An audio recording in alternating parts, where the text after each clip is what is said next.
देखिए आईपीसी में आपका ये सेक्शन 70 से भी क्वेश्चन बनता है। आपका जुर्माना कितने समय में वसूला जा सकता है, ये टाइम बताया गया है। और जुर्माना वसूली की प्रक्रिया जो है या प्रोसीजर है, इसको सीआरपीसी में कोरिलेट करके पढ़ेंगे। और वह सेक्शन भी हम पढ़ाएंगे 421।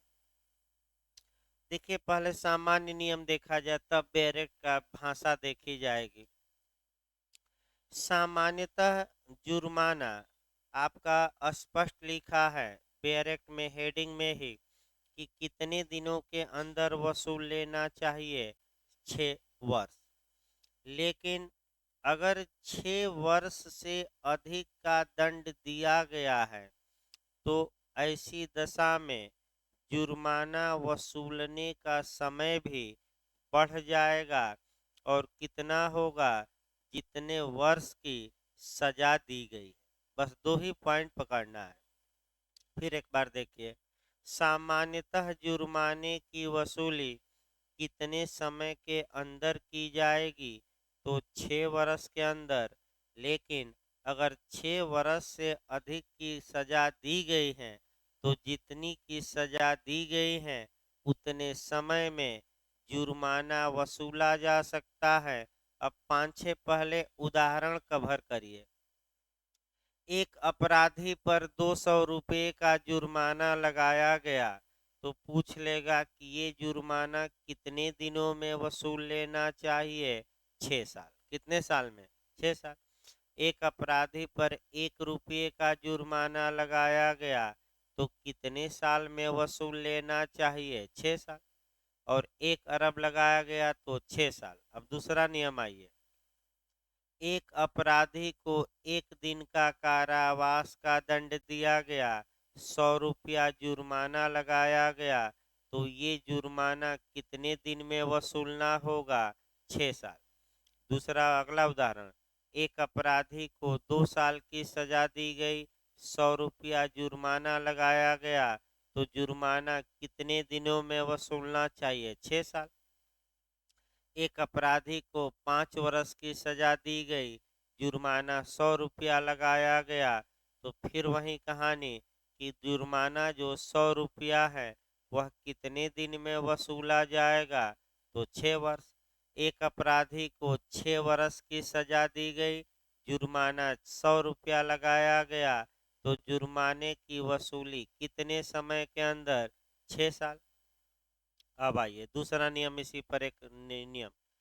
अगर 6 वर्ष के अंदर इन मामलों में जुर्माना नहीं वसूला जाता तो 6 वर्ष बाद न्यायालय अगर जुर्माना वसूलने की प्रक्रिया अपनाता है तो ये प्रक्रिया अवैध होगी। यानी कि 6 वर्ष बाद जुर्माना आपका समाप्त हो जाए, माने जुर्माना बना रहेगा, लेकिन कानूनन क्योंकि समय क्या हो गया है, बीत गया है, अतः जुर्माने की रिकवरी नहीं की जा सकती। लेकिन अब दूसरे नियम पर आइए। अगर दंड 6 वर्ष से अधिक का है तो जुर्माना तब तक वसूला जा सकता है जितने दिनों के लिए क्या दी गई है, सजा। अब 4-5 उदाहरण यहाँ बताइए। एक अपराधी को 10 साल का कारावास और 1 लाख जुर्माना लगाया गया तो 1 लाख जुर्माना कितने वर्षों में वसूला जा सकेगा, कितने साल में, 6 साल की 10 साल, 10 साल। एक अपराधी को आजीवन कारावास की सजा दी गई तो जुर्माना कितने दिनों में वसूला जाएगा, अगर 1 लाख लगाया गया हो तो जीवन भर। यानी कि एक पॉइंट लास्ट में बनाए रहिए कि अगर 6 वर्ष या उससे कम की सजा है या केवल जुर्माना है तो जुर्माना कितने दिन में वसूला जाएगा, 6 ईयर। और जैसे ही दंड की मात्रा 6 साल से क्या होती है, इंक्रीज करती है, तो जुर्माना वो जो दंड की मात्रा अधिकतम रहेगी उतने समय तक वसूला जा सकता है। ये कौन बताती है, धारा 70। तो एक बार बेयर एक्ट भी बता दिया जाए तब सही रहेगा। देखिए अब धारा 70 भाई। जुर्माने का 6 वर्ष के भीतर या कारावास के दौरान उद्ग्रहणीय होना। उद्ग्रहणीय का मतलब कि वसूल किया जाना, रिकवर किया जाना। ना तो लिख लीजिएगा आसान भाषा में, उद्ग्रहणीय मतलब क्या हुआ, वसूल। देखिए, संपत्ति को दायित्व से मृत्यु उन्मुक्त नहीं करती। देखिए एक सामान्य नियम में भी बच गया भाई। अगर अपराधी बिना जुर्माना अदा किए हुए मर जाता है तो क्या जुर्माना भी मर जाएगा, यानी कि जुर्माना समाप्त हो जाएगा कि जुर्माना वसूला जा सकता है। तो बताइए वसूला जा सकता है कि नहीं। तो आपका बेयर एक्ट की भाषा पकड़नी है। पहले देखिए क्या कहा गया, संपत्ति को दायित्व से मृत्यु उन्मुक्त नहीं करती। इसका मतलब ये हुआ कि अगर अपराधी मर भी जाता है तो उसकी संपत्ति मुक्त नहीं होती, अर्थात मरने के बाद उसकी जो संपत्ति रहेगी उस संपत्ति को कुर्क करके, नीलाम करके, बेचवा कर और जुर्माना वसूला जाएगा।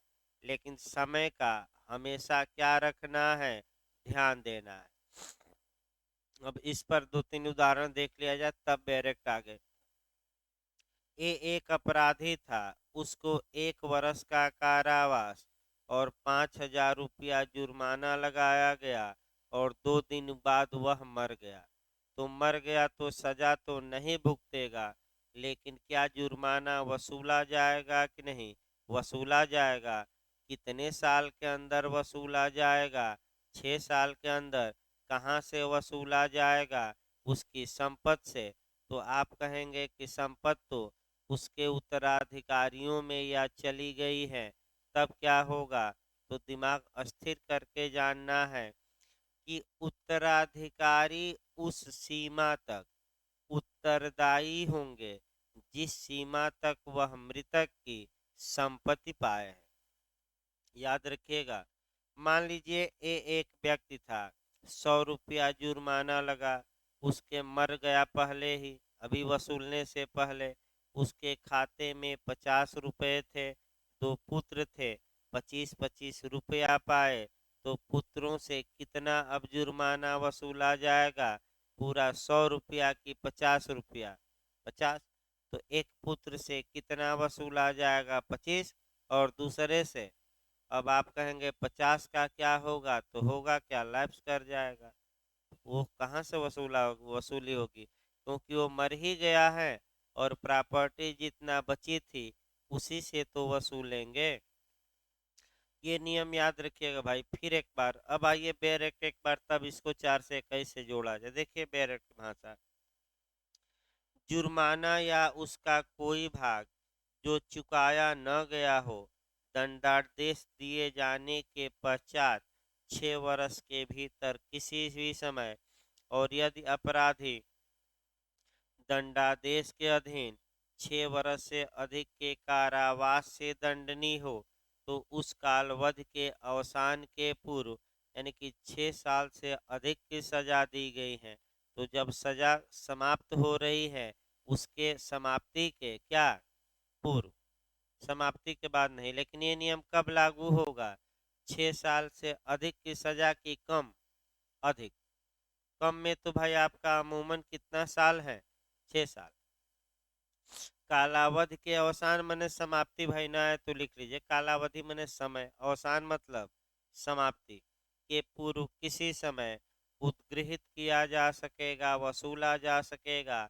और अपराधी की मृत्यु किसी भी संपत्ति को जो उसकी मृत्यु के पश्चात उसके ऋणों के लिए वैध रूप से दायी हो, इस दायित्व से उन्मुक्त नहीं करती। यानी कि मर गया और संपत्ति छोड़कर मरा है, तो अब जुर्माना किससे वसूला जाएगा, उस प्रॉपर्टी से। अब जुर्माना कैसे वसूला जाता है, इसके बारे में जो प्रोसीजर दिया गया है जोड़ लीजिएगा, सीआरपीसी की धारा 421 में तो अपराधी की चल और अचल संपत्ति को कुर्क करके बेचवाकर जुर्माना वसूला जा सकेगा। और अगर संपत्ति रेवन्यू देती है, भू राजस्व देती है, तो बताइए, यही पूछा जाता है किसके माध्यम से वह जुर्माना वसूला जाएगा। जिले के डीएम की कलेक्टर यही फंसाता है एमपी में। तो क्या बताया गया था, कलेक्टर, डीएम ना मार दीजिएगा। जैसे ही रेवेन्यू आए, चाहे एमपी में या कहीं भी, तो वहां क्या मारेंगे, कलेक्टर, डीएम नहीं मारना है। अब ये है कि भाई देखिए, एक समस्या और बन सकती है लास्ट में। एक अपराधी पर 100 रुपया जुर्माना लगा, 1 साल की सजा दी गई, 6 साल में जुर्माना वसूल नहीं किया जा सका, तो क्या पुनः जुर्माना 6 साल बाद किसी भी हाल में वसूल होगा कि नहीं? नहीं होगा, क्योंकि 6 माह बाद, 6 साल बाद जुर्माना क्या हो जाएगा, हाँ, लैप्स हो जाएगा, माने जुर्माना बना रहेगा, लेकिन कानून की प्रक्रिया द्वारा वसूला नहीं जा सकता। ये जरूर याद रखिए। अब आइए 70 के बाद 71 पूछा जाता है। कई अपराधों से मिलकर बने अपराध के लिए दंड की अवधि, यानी कि कई अपराधों से मिलकर एक अपराध बनता है, तो क्या ऐसी दशा में अलग अलग अपराधों के लिए अलग अलग दंड दिया जाएगा कि एक साथ ही दंड दिया जाएगा? ये समस्या है। तो जैसे ए बी को चाहे 1 लाठी मारे या 5 लाठी मारे, तो अब बताइए आप लोग, 1 लाठी मारा या 5? तो 5 लाठी मारा है तो क्या 5 बार ए दंडित होगा कि एक ही बार?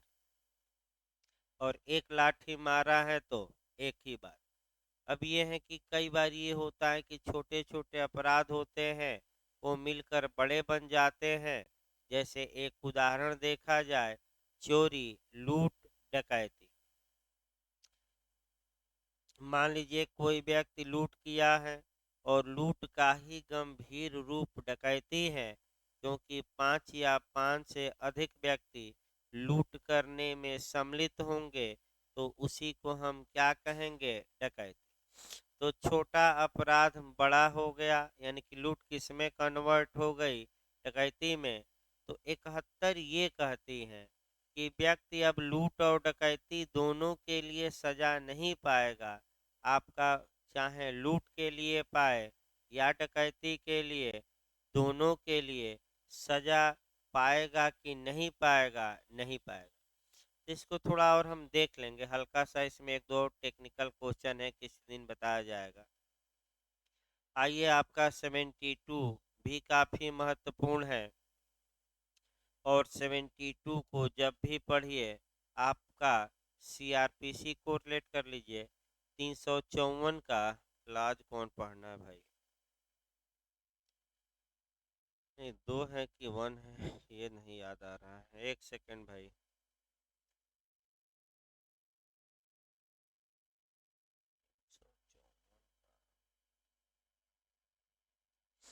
सीआरपीसी में इसको कोरिलेट कर रहा है ना थोड़ा।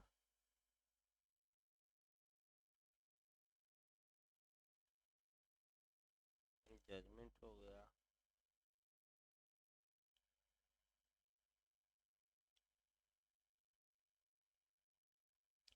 2 है भाई, आपका जोड़ लीजिए तो।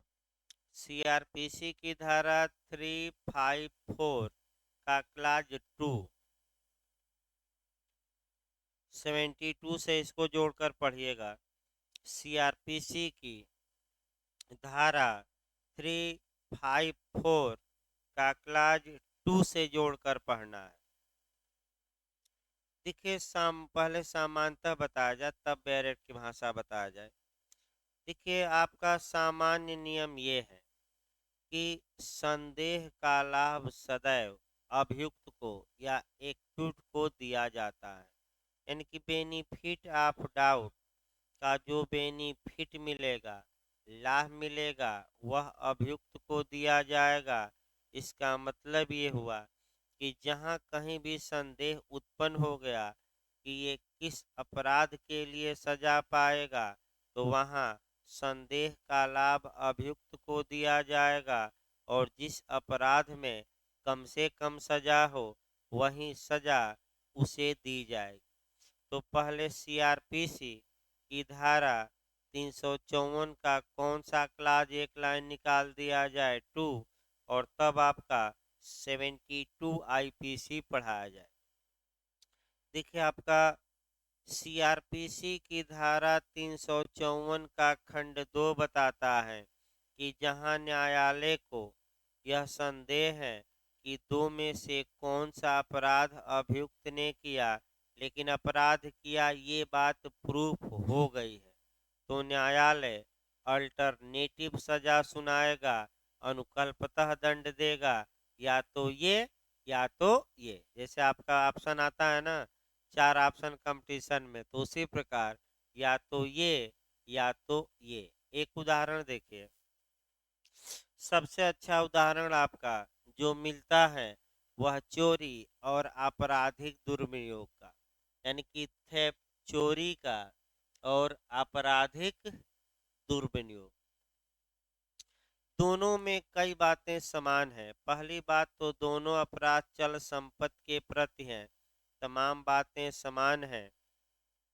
अब समस्या देखिए, अगर संपत्ति हटाते समय ही इरादा बेईमानी का था तो चोरी, और संपत्ति हटाते समय इरादा बेईमानी का नहीं था, बाद में हो गया, तो आपराधिक दुर्व्यवहार। अब न्यायालय में ये बात साबित हो गई कि इसने इस चल संपत्ति के प्रति अपराध किया।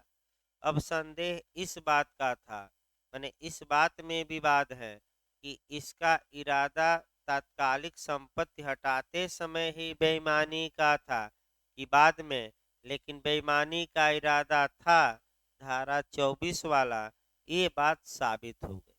तो अब न्यायालय अनुकल्पतः निर्णय दे कि या तो हम ये व्यक्ति चोरी के लिए दंडित होगा या आपराधिक दुर्विनियोग के लिए।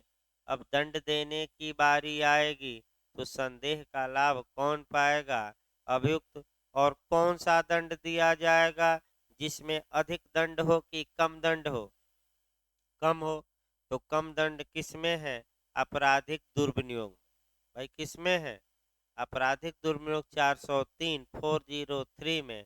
तो वही बात आपका अब आईपीसी में हमें देखना है शुद्ध रूप से कौन सा सेक्शन है, 72। देखिए,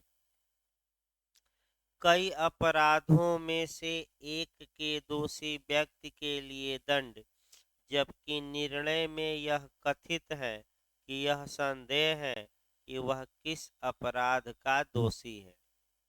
दोषी हैं, लेकिन चोरी किया कि आपराधिक दुर्विनियोग, इसमें थोड़ा न्यायालय के मन में क्या आ गया, संदेह। तब कौन सी धारा अप्लाई आईपीसी की करेगी, 72। तो कौन सा दंड दिया जाएगा, जिस अपराध में ज्यादा दंड हो कि कम, कम। देखिए अब उन सब मामलों में जिनमें यह निर्णय दिया जाता है कि कोई व्यक्ति, अब निर्णय दिया जाता है तो इसीलिए मैं सीआरपीसी जोड़ा कि तुरंत आपको ऐड करना है सीआरपीसी की कौन सी धारा, 354 का कौन सा क्लास, 2।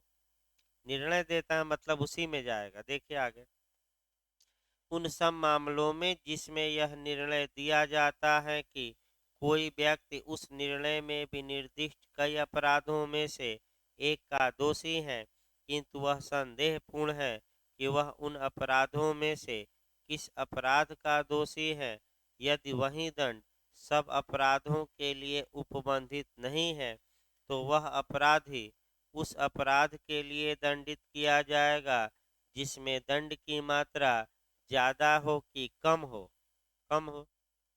और समान दंड है सभी में तो कोई दिक्कत नहीं है, लेकिन ज्यादा कम हो तो किस में जाएगा मामला। तो कोई समस्या हो तो बताइए, नहीं तो आगे बढ़ा जाए भाई, एक बार पूछ भी लिया जाए, क्योंकि आपका सामान्य नियम को रिलेशन भी बता दिया गया था। और जरूर कोरिलेट करिएगा किस धारा से, 354 के किस क्लास से, 2 से। अब आइए कॉन्सेप्ट बनाइए, तब आपका अगली धाराएं आपका कंसेप्चुअल चलेगी। पहले कुछ क्वेश्चन निकाल लिया जाए और तब हूबहू बेयर एक्ट की भाषा तोड़ना है। थोड़ा नए लोगों के लिए कठिन जरूर है, लेकिन कैसे उसको नियम निकाला जाएगा ये इसीलिए हम बैठे हैं कि वो बताएंगे। यानी कि कठिन को क्या बनाना है आसान। एक क्वेश्चन आपका 73 और 74 से उत्तराखंड बनाता है। आपका एक तो हेडिंग से बना देता है कि एकांत परिरोध की अवधि कहाँ दी गई है और एकांत परिरोध कहाँ दिया गया है। तो अगर एकांत परिरोध पूछे केवल हेडिंग तो 73, और अवधि या टाइम पूछे तो याद रखे 74। ये क्वेश्चन लोग ज़्यादा गलत करके आते हैं। फिर मैं बता दूं, एकांत परिरोध पूछे तो 73, और जैसे ही टाइम का उल्लेख करे तो कौन सी धारा मार कर आएंगे 74। अब इसको नियम कायदे कुछ जाना जाए तब तो बताया जाए भाई। देखिए, जब हम सेक्शन आपका 53 बता रहे थे तो उसमें हमने आपका पनिशमेंट के प्रिंसिपल बताए। प्रिंसिपल ऑफ पनिशमेंट यानी कि दंड के सिद्धांत बताए थे कि सजा क्यों दी जाती है। तो हमने 5 सिद्धांत आपको बताए थे और ये सिद्धांत सामंड ने दिए हैं। और पांचों सिद्धांतों में हमने ये बताया था कि सबसे वर्तमान में उत्तम सिद्धांत कौन माना जा रहा है, रिफॉर्मेटिव यानी कि सुधारात्मक या उपचारात्मक। और एक रोगी का मैं उदाहरण भी दिया था, अगर याद रहे तो कौन सा सिद्धांत अपराधियों के प्रति उदारता बरते जाने का समर्थन करता है, सुधारात्मक। कौन सा अपराधियों के मूल अधिकारों, मानव अधिकारों या मृत्युदंड का घोर विरोधी है, तो कौन सा सिद्धांत मार कर आएंगे, सुधारात्मक। और भी 5 में से एक बताया गया था, एक्सपेटरी थ्योरी, आत्मचिंतन या आत्मग्लानि का सिद्धांत या आत्म मंथन का सिद्धांत या प्रायश्चितात्मक सिद्धांत।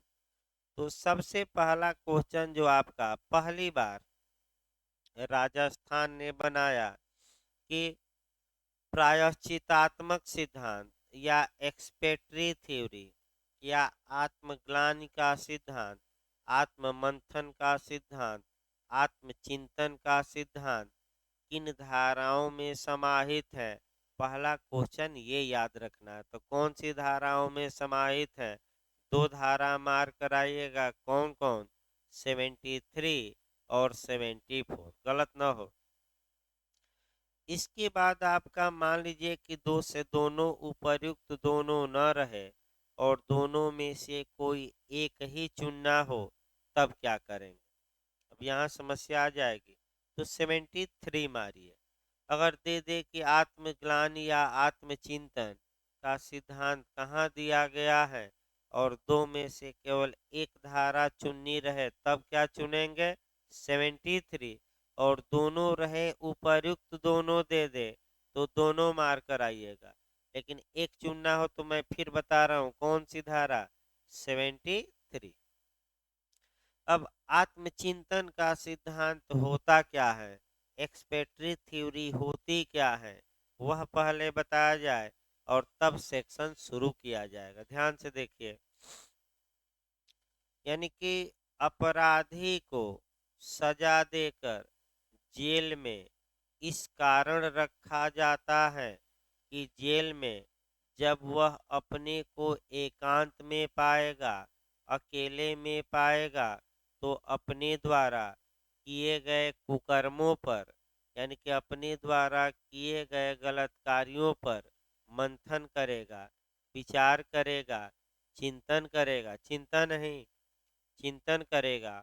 और चिंतन करते करते आत्मग्लानि होगी, उसका हृदय धिक्कारेगा कि ये काम तो मैंने बहुत गलत कर दिया। और कभी काल लोगों का आत्म चिंतन करते करते इतना मन धिक्कार देता है कि जेल में ही आत्महत्या कर लेते हैं। इसमें कोई शक नहीं है। इसका सबसे अच्छा उदाहरण निर्भया कांड का राम सिंह था, जो जेल में ही अंडर ट्रायल ही आत्महत्या कर लिया, मर गया। क्योंकि अब गांव समाज और इत्यादि लोग आपका इतना धिक्कार रहे थे कि उसका मन चिंतन करते करते चिंता में कन्वर्ट हो गया और वो कहाँ पहुंच गया आत्महत्या करके ऊपर। तो भाई सतर्क आप लोग भी रहिए, जो लोग ऑनलाइन भी पढ़ रहे हैं। जब मैं हूँ तो चिंता की कोई बात नहीं है, बस चिंतन करिए। जब तक मैं हूँ आपका चिंता की कोई बात करने की आवश्यकता नहीं है। ये पिछली बार बिहार में भी बताया गया, भले एक्स्ट्रा टाइम लेकर पढ़ाया जाए लेकिन पढ़ाया जाएगा। और सभी क्लासेज बंद हैं, कोचिंगें, लेकिन यही एक है जहाँ की क्लास क्या हो रही है, चल रही है। इसीलिए चलाया जा रहा है कि भाई एक, अगर देखिए एग्जाम समय में अगर एक दिन गैप हुआ, इसका मतलब कि अन्य लोगों से आप एक दो क्वेश्चन पीछे हो गए। इसीलिए एग्जाम समय में जल्दी बंद नहीं किया जाता क्लास। और उसका परिणाम आपका यूपीएपीओ में तमाम जगहों पर दिखाई दिया। और बिहार में तो और एपीओ में दिखाई दिया, मैं बता ही था। और लोग गिन कर, हमें तो पता ही नहीं है भाई, देखते नहीं। जो लास्ट दिन संविधान पढ़ाया गया 2 2.5 घंटा, उसी से 13 क्वेश्चन आ गया।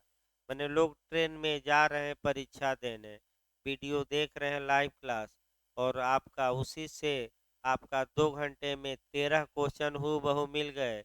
और लोग बता रहे हैं, हमने तो गिना नहीं, लेकिन लोग खुद बता देते हैं कि 13 आया था। इस बार यूपीएपीओ में लोग बताया कि 100 में 99 क्वेश्चन आपका हूबहू नोट्स पढ़ाने से आया था। एक क्वेश्चन केवल बाहर गया था, वह सेक्शन 7 से पुलिस एक डेट पूछ लिया था। अब वो डेट कहीं मिलेगी नहीं नेट के अलावा, तो अलग बात है। लेकिन आप लोग भी प्रयास करिए। तो फिर एक बार देखा जाए, यानी कि आत्मचिंतन करिए। यानी कि इसका मतलब ये हुआ कि जेल में वह अकेले रहेगा, तो अकेले रहेगा तो अपने किए पर पछतावा करेगा। और जब उसका मन क्या हो जाएगा, शुद्ध, तब उसे जेल से छोड़ा जाएगा। तो वह एक आम इंसान की तरह, सभ्य इंसान के तरह, सिविलाइज पर्सन की तरह अपना जीवन पुनः व्यतीत करना शुरू कर देगा। ये आत्मचिंतन का सिद्धांत है। एकांत परिरोध को कभी काल ये कहा जाता है कि काल कोठरी में डाल दिया गया या एकांतवास में रख दिया गया। एकांत परिरोध मतलब कि जेल में अलग रूम बना है, आपका भोजन वहां पहुंच जाएगा, अन्य कैदियों से आप नहीं मिल सकते, देह दुनिया में बाहर क्या हो रहा है इसकी कोई जानकारी आपको नहीं दी जाती। और एक कमरे में क्या किया जाता है, रख दिया जाता है। बाहर कोई जिम मने आपका मने बाहर क्या क्या हो रहा है, अन्य कैदियों से न मिल सकते हैं, न बाहर आप बाहर देख जान सकते हैं कि क्या हो रहा है। इसीलिए कि व्यक्ति अपने किए पर क्या करे, आत्मचिंतन करे और पछतावा करे। तो एकांत परिरोध, अब ध्यान से एक नियम और जानिए। अगर किसी व्यक्ति को एकांतवास में ज़्यादा समय तक रख दिया जाए, तो ये संभव है कि उसका मानसिक संतुलन बिगड़ जाए, वह पागल हो जाए।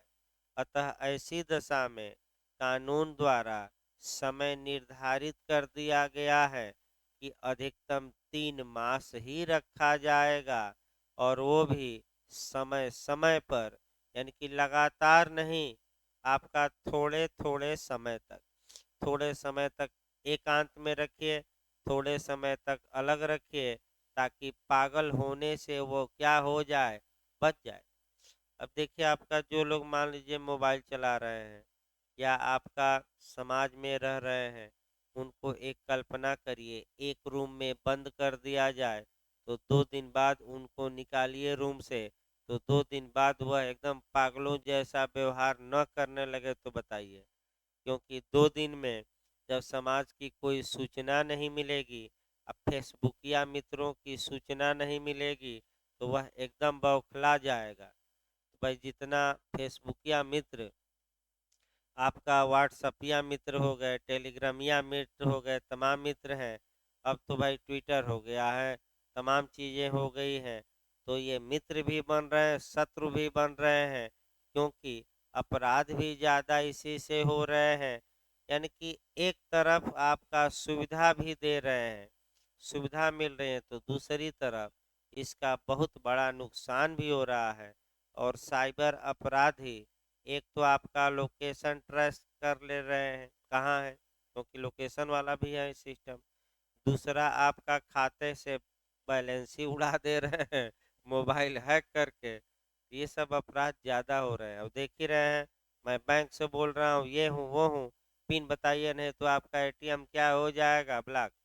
तो आप कह दिए कि तुम्हारा जीवन ब्लॉक हो जाएगा, हमारा तो एटीएम होगा। आप भी आपका क्या करिएगा, आएगा तो यही बताइएगा कि तुम्हारा जीवन हम क्या कर देंगे, ब्लॉक। चले हो एटीएम ब्लॉक करने।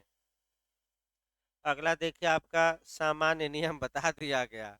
अब बेयर एक्ट की भाषा, अब कंसेप्ट में कहीं कोई कमी नहीं रही। हाँ, एक लाइन और, एकांत परिरोध में या आपका काल कोठरी या अकेले कोठरी में जेल के अंदर रखना, ये जेलर आदेश नहीं दे सकता। ये तभी रखा जाएगा जब न्यायालय ने क्या दिया हो, आदेश। और सभी मामलों में आदेश नहीं दिया जा सकता, केवल उन मामलों में दिया जा सकता है जिसमें न्यायालय कठोर कारावास यानी कि सश्रम कारावास की सजा दे सकता था। अगर न्यायालय, यह भी पॉइंट पकड़ना है, यदि न्यायालय केवल सिंपल या सादा दंड की सजा दे सकता था, तो उसमें एकांत परिरोध का दंड नहीं दिया जाएगा। एक लाइन और समझिए, एकांत परिरोध का जो दंड दिया जाता है वह अलग नहीं होता, मुख्य दंड के साथ ही चलता है। यानी कि जैसे कि 6 माह की सजा दी गई, तो न्यायालय कह सकता है कि ये 6 माह में 1 मास कहाँ रहेगा, जेल में ही 6 माह व्यतीत करेगा। लेकिन 6 माह में से 1 मास इसे कहाँ रखा जाए, एकांत परिरोध में। तो आप ये न कहिएगा कि एकांत परिरोध की एक्स्ट्रा कारावास हो गया। जो मुख्य कारावास दिया गया है उसी में कुछ दिन तक कहाँ रहिए, आपका एकांतवास में। आपका देखिए अब डायरेक्ट अब सही रहेगा भाई। पहले तो भाई हेडिंग खूब पूछा जाता है यूपी और उत्तराखंड में। एकांत परिरोध दे रट कर जाइएगा, उत्तराखंड के लिए बार लगातार रिपीट करता है। तो 73, और एकांत परिरोध की अवधि पूछे तो 74। और दोनों में कौन सा सिद्धांत समाहित है, मैं तीसरी बार बता रहा हूँ, एक्सपेक्टरी थ्योरी या आत्मचिंतन या आत्ममंथन या आत्मग्लान या प्रायश्चितात्मक सिद्धांत, प्रायश्चित करना। अब बेरक देखिए कह करके चला जाए, जब कभी कोई व्यक्ति ऐसे अपराध के लिए दोष सिद्ध ठहराया जाता है जिसके लिए न्यायालय को इस संहिता के अधीन, मैंने कौन सी संहिता चल रही है, आईपीसी के अधीन, उसे कठिन कारावास से दंडादिष्ट करने की शक्ति है। तो पहला हमने बताया सामान्य बातों में कि एकांत परिरोध की सजा किन अपराधों में दी जा सकती है, जिन अपराधों में न्यायालय कठोर कारावास दे सकता हो, सादा दे सकता हो, दोनों, इनमें से कोई नहीं। तो बताइए किस में, हाँ, सादा में नहीं। मैंने देखिए एक और बात याद रखिए, अगर लिखा रहे बैरक में किसी भी भांत का, तो वहां न्यायालय कठोर कारावास दे सकता है, उसमें भी ये नियम लागू होगा। लेकिन अगर बैरक में लिखा रहे कि केवल सादा, तब तो भाई एकांत परिरोध ऐसे मामलों में दिया जाएगा कि नहीं, नहीं। शब्द भी पकड़ने हैं पढ़ते समय। देखिए, दंडाधिष्ट करने की शक्ति है तो न्यायालय अपनी दंडादेश द्वारा आदेश दे सकेगा। यानी कि एकांत परिरोध के लिए आदेश दिया जाता है, वह आदेश दंडादेश में ही लिखा जाता है। यानी कि जब सजा दी जाती है तो उसी में न्यायालय क्या करता है, लिख देता है। तो एकांत परिरोध जेलर दंड देता है कि न्यायालय? न्यायालय दंडादेश के पहले की दंडादेश देते समय दंडादेश का ही ये क्या है, भाग है। और उसी में नीचे क्या किया जाएगा, लिख दिया जाएगा। जैसे कि हम इनको कठोर कारावास 5 साल का देते हैं और उसी के नीचे लिख दिए कि 1 माह तक ये कहाँ रहेगा, एकांत परिरोध, आदेश दे दिया जाए। आगे देखिए, अपने दंडादेश द्वारा आदेश दे सकेगा कि अपराधी को उस कारावास के जिसके लिए वह दंडादिष्ट किया गया है, किसी भाग या भागों के लिए जो कुल मिलाकर 3 मास से अधिक के न होंगे, निम्न मापमान के अनुसार एकांत परिरोध में रखा जाएगा। अब बताइए यानी कि इसका मतलब ये हुआ कि किसी भाग या भागों के लिए, यानी कि जो मुख्य कारावास का दंड दिया गया है उसमें से कुछ हिस्सा या पूरा हिस्सा वह आपका माने एकांत परिरोध में व्यतीत करेगा। ये दंड कौन दे सकता है, न्यायालय। यानी कि या तो पूरा, लेकिन यहाँ से क्वेश्चन बनता है किसी भी दशा में एकांत परिरोध की जो अधिकतम समय होगा वह कितने से अधिक नहीं होगा। ये क्वेश्चन खूब बना है, तो कितने से अधिक नहीं होगा, 3 मास। अब आइए एक दो उदाहरण यहाँ समझने का, फिर एक बार हम बेरक बता दें तब आपका मेजरमेंट बताना है। फिर एक बार भाई बेरक समझिए अपनी भाषा में। एकांत परिरोध की सजा न्यायालय द्वारा दी जाती है। पहला नियम, सभी मामलों में न्यायालय एकांत परिरोध के लिए आदेश नहीं दे सकता। दूसरा, तीसरा, केवल उन मामलों में दे सकता है जिसमें वह कानूनन आईपीसी के तहत कठोर या सश्रम कारावास देने की शक्ति रखता है। तीसरा पॉइंट, दंडादेश के साथ ही एकांत परिरोध का भी आदेश किसके साथ दे दिया जाता है, दंडादेश के साथ ही। और दंडादेश का या तो पूरा भाग या उसका कुछ हिस्सा एकांत परिरोध में हो सकता है, लेकिन एकांत परिरोध की जो अधिकतम अवधि है, चाहे कोई भी सजा दी गई हो, अधिकतम अवधि कितनी होगी, 3 माह। और आपका और निम्न मापमान के अनुसार होगी। तो मापमान अभी न जानिए, पहले अधिकतम अवधि को निपटा लिया जाए। अब बताइए, मान लीजिए 6 माह कारावास दिया तो अधिकतम अवधि इसमें नहीं। आपका मान लीजिए आजीवन कारावास की सजा न्यायालय ने सुनाई है, तो एकांत परिरोध अधिकतम कितने दिन हो सकता है, 3 मास। मृत्युदंड दिया है तो 3 मास, और कारावास दिया है तो 3 मास, क्योंकि अधिकतम अवधि हो ही कितनी सकती है, 3 मास।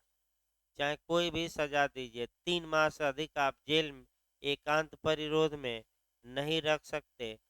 लेकिन ये निम्न मापमान के अनुसार होगी, और वह मापमान याद रखना है। यदि उसको सजा दी गई है 6 माह तक का, तो एकांत परिरोध 1 मास होगा। अगर सजा 6 माह से अधिक किंतु 1 वर्ष तक दी गई है, तो एकांत परिरोध अधिकतम कितना, 2 मास। और सजा 1 वर्ष से अधिक है, चाहे आजीवन कारावास ही क्यों न हो, तो एकांत परिरोध अधिकतम कितना, 3 मास। इसको हम उदाहरण बताएंगे। ये जो नियम है, ये नियम किस सेक्शन में हमने बताया, 73। अब एक उदाहरण से चला जाए, तब इन तीनों नियमों को भाई सेट किया जाए। थोड़ा कठिन जरूर है, लेकिन प्रयास करिए। अब एक उदाहरण देखा जाए। मान लीजिए ये एक अपराधी है और इसे न्यायालय किसी अपराध के लिए आपका दंडित किया, और जिस अपराध के लिए दंडित किया है उसमें कठोर कारावास न्यायालय दे सकता है। तो न्यायालय चाहे तो दंड देते समय उसी में 2 लाइन लिख देगा कि यह व्यक्ति एकांत परिरोध में रखा जाए, लेकिन कितने से अधिक तक नहीं रखा जा सकता? 3 मास। कितने से अधिक नहीं? 3 मास। लेकिन 3 मास का जो ये समय है, अधिकतम समय है, यह निम्न मापमान के अनुसार होगा। और मापमान, अब आइए, अगर एक को 5 माह की सजा दी गई है, मुख्य सजा, तो 5 मास में से कितने दिन तक एक्स्ट्रा नहीं जाएगा? 5 महीने के अंदर ही 5 मास में से कितने दिन तक उसे एकांत परिरोध में रखा जा सकता है? तो अब पहला मापमान या मेजरमेंट देखिए। अगर मुख्य सजा 6 माह या 6 माह से कम है तो एकांत परिरोध की अधिकतम अवधि कितनी होगी? 1 मास। तो इस उदाहरण में बताइए, अगर 5 माह का आपका न्यायालय ने सजा दी है, मुख्य सजा, तो 5 में से कितने दिन तक अधिकतम न्यायालय आदेश दे सकता है कि एकांतवास में इसे रखा जाए? तो भाई कितने दिन तक अधिकतम दे सकता है 5 माह में?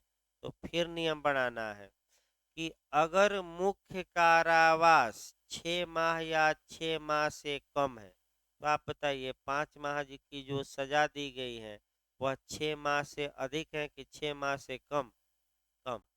तो अभी हमने पहला मेजरमेंट ये बताया कि एकांत परिरोध अधिकतम कितना हो सकता है? 1 मास।